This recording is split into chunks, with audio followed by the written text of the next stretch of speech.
ফুলের মতো দেখতে তুমি, চাঁদের মতো হাসি। সত্যি বলছি আমি তোমায় অনেক ভালোবাসি।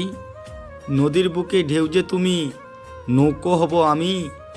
তোমার আমার ভালোবাসা হীরের চেয়ে দামি। চোখের আড়াল হতে পারো, মনের আড়াল নয়। মন যে আমার সবসময় তোমার কথা কয়।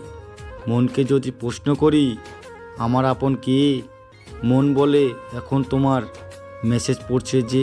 হৃদয় জুড়ে আছো তুমি, সারা জীবন থেকো। আমায় শুধু আপন করে বুকের মাঝে রেখো। তোমায় ছেড়ে যাব না কো, আমি খুব দূরে। ঝড় তুফান যতই আসুক আমার জীবন জুড়ে, আমি শুধু পথ চেয়ে একা, জানি না কবে পাবো তোমার দেখা। যতটা ভাবি আমি তোমাকে, ততটা তুমি কি ভাবো আমাকে? যদি ভালো লেগে থাকে তাহলে লাইক একটা কমেন্ট করে দিও, এইটুকুই আশা করি।